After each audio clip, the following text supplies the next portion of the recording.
This is Guanella Pass, a surprisingly popular place. You can see just how many people there are as I fumble around on this V1. The rock here is great. I have no idea what kind it is, but it's great nonetheless. But besides the rock being great, I started to finally be able to perform. Ignoring my first attempt on this V1, I had a lot more success today than the other days that I went outside. I was able to make good progress on a bunch of different grades, and even flash a V2. I say that way because my previous outdoor sessions, I had 1, struggled on a V2, and 2, took 2 sessions to send a V3, so this was progress. You can't really see the start of this climb, but this is the V2 here that I flashed. It definitely helped that I was so tall compared to the rest of the people that were trying it, as I was able to just span certain things that they simply couldn't. It allowed me to use a lot better feet and a lot better handholds. This slash had me feeling good, so I immediately set my eyes on a harder climb. And that led me to this V4. Now this one's a little tricky for 2 reasons. 1, that tree is directly behind you all the time, and it makes it impossible not to dab. And 2, the guidebook is very unspecific about which handhold to use as your right hand starting, but I eventually just went with the one that was more chalked up and called it a day. Now, this is a V4, and you would think that I just sent this, but in fact I dabbed on the tree, and in my mind, if I dab, it doesn't count. So I then proceeded to redo the climb 2 more times.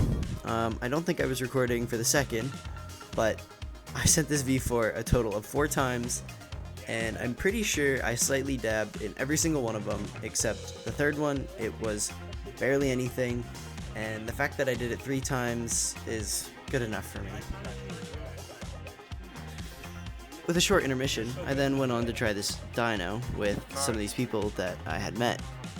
I had no luck getting the dyno, but it was fun nonetheless. I then turned my attention to compression matters. It's a disputed climb, and it is either V6 or more widely accepted as a V7.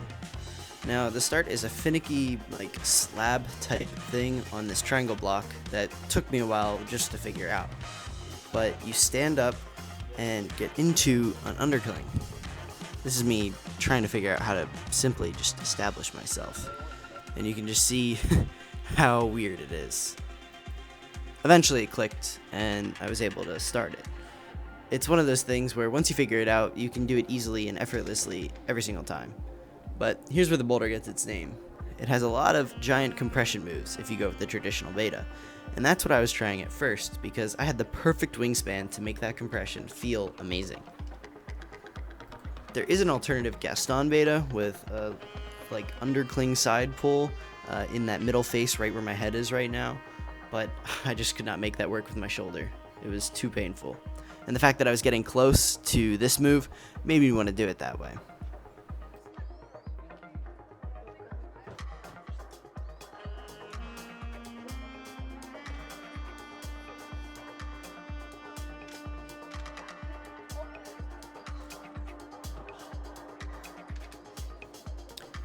Eventually, I realized I needed to use the intermediate that everyone else was using below that big compression move in order to shift my feet and then make it easier.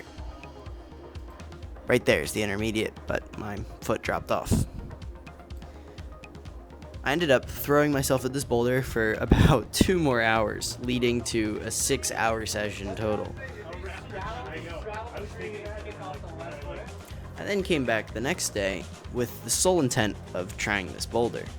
I was able to make a lot better progress and successfully land that move so much, but I kept working it so much that I ended up forgetting how to do the intro sequence efficiently and couldn't link it all together. I ended up just being shy of the giant throw move or the compression. Now here is my last go of the day. Unfortunately, I couldn't send, but this day was still a huge motivator for this trip. I was finally starting to be able to perform, and I was feeling good. I had met a bunch of people, and I was psyched again. The boulder was no longer beating me in a way that was not fun. I was back to trying hard and having fun. And that's what it's all about. Now my next video is in a less crowded area, so I'll be able to actually talk to the camera, so look forward to that, and I hope to see you next time.